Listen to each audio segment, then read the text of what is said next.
বন্ধুরা দেখতে পাচ্ছেন আমার হাতে একটি বগনভিলিয়ার চারা।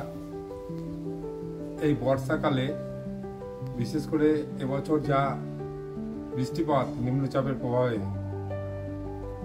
সেই সময়তে গাছগুলো এক মাস আগে নিয়ে আসার পরেও কিন্তু রিপোর্টিং করার সুযোগ পাচ্ছি না, যেহেতু বৃষ্টির জল প্রচণ্ড পরিমাণে হচ্ছে। আগেকার যে চারাগুলো আমার লাগানো আছে সেগুলো কি করে বাঁচাবো, এটা একটি চিন্তার বিষয় হয়ে দাঁড়িয়েছে। তার মধ্যে কিছু চারা আপনারা জানেন, আগের ভিডিওগুলোতে আমি দেখিয়েছি, কিছু চারা আমি নিয়ে এসেছি। প্রায় 35 মতো চারা, 35টা মতো চারা আমার কাছে আছে, নতুন চারা, সেগুলো রিপোর্টিং করতে হবে। তা রিপোর্টিং করার জন্য টব নির্বাচন কিন্তু একটা গুরুত্বপূর্ণ বিষয়, বিশেষ করে এই বর্ষাকালে। এই যে দেখছেন ছোট ছোট চারা, এর রুট স্টক দেখতে পাচ্ছেন, এটা একটু মোটা একটু বড় হতে পারে, কিন্তু সেই অনুপাতে দেখুন, এই দেখুন আর একটি চারা দেখুন কতটুকু চারা। পাশাপাশি যদি দুটোকে রাখি তাহলে বুঝতে পারছেন যে একদম অর্ধেকেরও কম, একদম ছোট চারা। তাহলে এই যে এই চারাটা যে আমি টবে দেবো, এটাকে নিশ্চয়ই সেই টবে দিলে পরে কী হবে, এই যে সূক্ষ্ম ছোটো ছোটো শিকড় আছে আপনারা জানেন রুট স্টকে, সেই শিকড়গুলো মাটির পরিমাণ বেশি হলে পরে সেখানে জলও ধারণ ক্ষমতা তার বেশি, সেই হিসাবে কী হবে, রুট স্টকটা যে শিকড়গুলো সেগুলো পচে নষ্ট হয়ে যাবে। তাই বন্ধুরা দেখুন, আমি দুটো চারা দিয়ে আপনাদেরকে দেখানোর চেষ্টা করছি কোন ধরনের কত নম্বর টবে আমরা রিপোর্টিং করব। নমস্কার বন্ধুরা, আমি রাজেশ, আর আপনারা দেখছেন আমার ইউটিউব চ্যানেল ফ্লাওয়ার ফ্যান্টাসি। আপনারা সম্পূর্ণ ভিডিওটি দেখবেন, তারপরে দেখবেন আমি যেমন টব নির্বাচন করছি, আপনারা যদি ঠিক এই ধরনের টব নির্বাচন করেন, একটি চারাও কিন্তু আপনাদের এই বর্ষাতে মারা যাবে না। তাহলে টব নির্বাচন আমাদের কাছে অত্যন্ত গুরুত্বপূর্ণ একটি বিষয়। এই যে দেখতে পাচ্ছেন আমার কাছে এই যে টব, এই টবটি হচ্ছে, আমি পরপর আপনাদেরকে সাজিয়ে দেখাচ্ছি, গাছ চারা দুটোকে সরিয়ে রাখলাম। এইটা হচ্ছে আমার কাছে দেখছেন, এটা 3 নম্বর টব। 3-এর পরে আপনাদেরকে আমি দেখাই,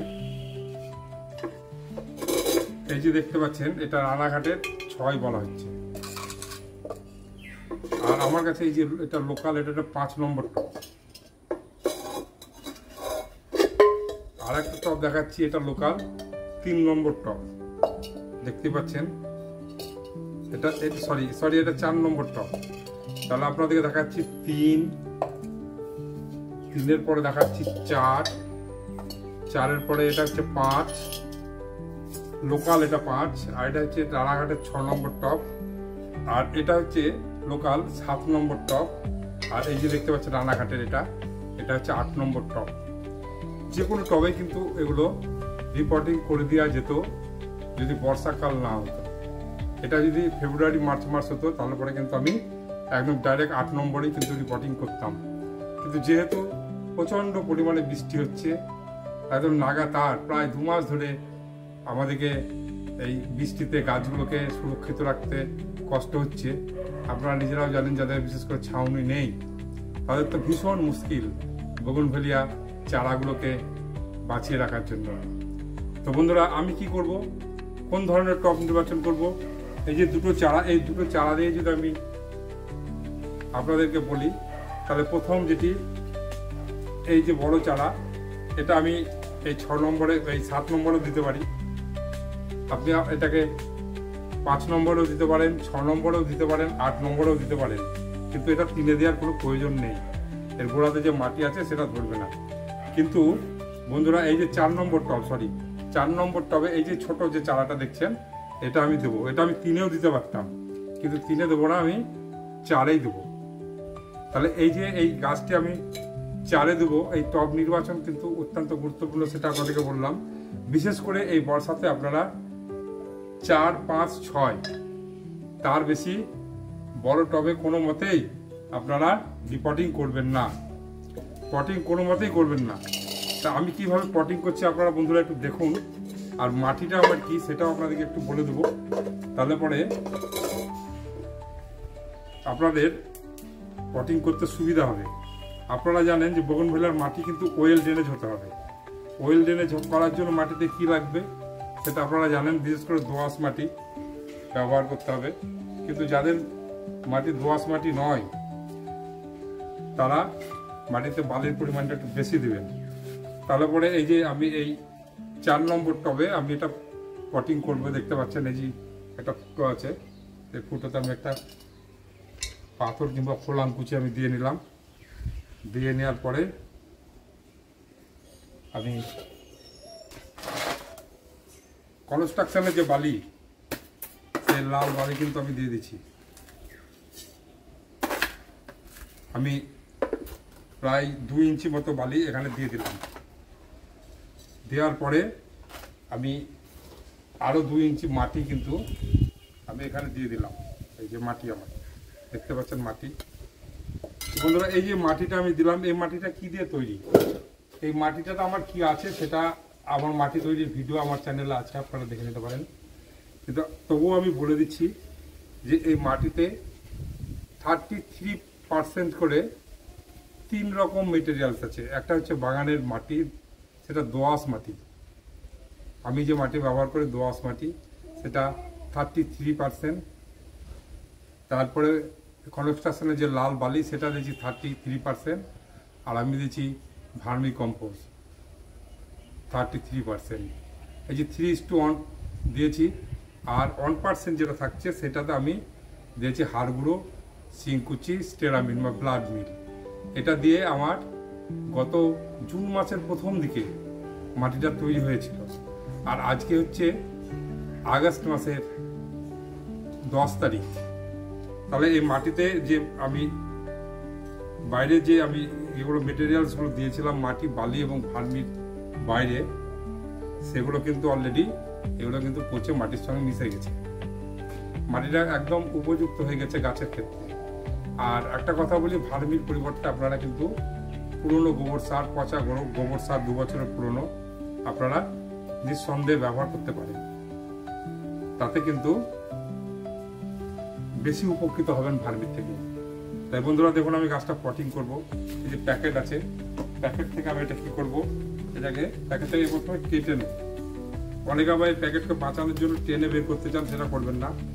প্যাকেটটাকে এভাবে কেটে দেবেন। দুদিকে কেটে দিলে পরেই কিন্তু গাছটা বেরিয়ে আসবে। একটা জিনিস মাথায় রাখতে হবে, এই যে রুটস্টকের সঙ্গে যে মাটি লাগানো আছে, এই মাটি কিন্তু যেন ভেঙে না যায়। এই মাটিটা ভেঙে গেলে কিন্তু গাছটা মরে যেতে পারে। এটা কিন্তু আপনারা নজর রাখবেন। এই যে আমি দিলাম, এটাকে প্রতিস্থাপন করছি আমি একদম মিডিল পোর্শনে বসিয়ে। তারপরে আমার যে মাটি, সেই মাটি কিন্তু আমি এখানে চারিদিকে দিয়ে দেবো।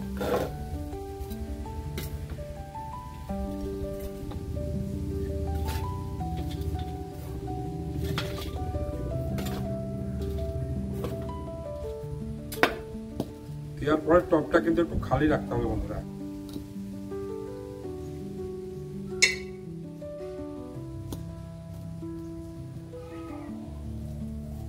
এই যে লাগানো হয়ে গেল।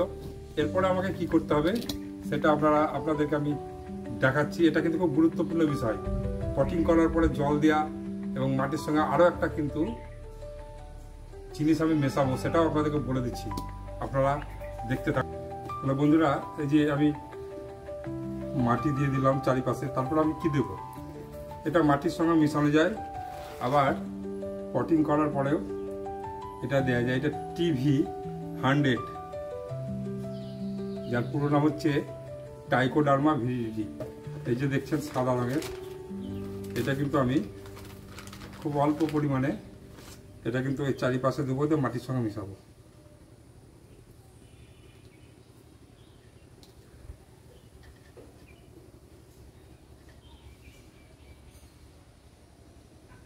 মিশিয়ে দিলাম। এরপরে কি করতে হবে বন্ধুরা, এই যে তারপরে দেখতে পাচ্ছেন এই যে এটা হচ্ছে হিউমিক অ্যাসিড। হিউমিক অ্যাসিড মিশিয়ে একটু জল দিতে হবে। ট্রাইকোডার্মা ভিরিডিটি সম্পর্কে আপনারা প্রত্যেকেই জানেন, যেটি একটি উপকারী ছত্রাক। এই উপকারী ছত্রাক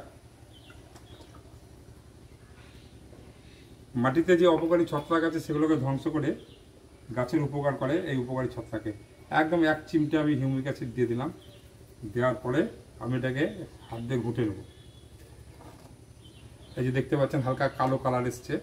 এরপরে এই জলটা কিন্তু আমি গাছের গোড়াতে ঢেলে দেবো।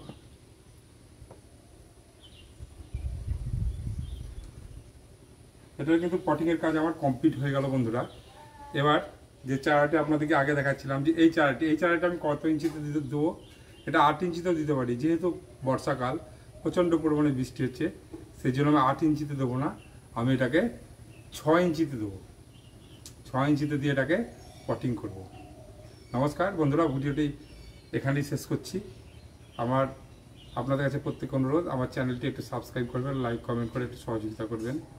সবাই ভালো থাকবেন, ঈশ্বরের কাছে প্রার্থনা করি।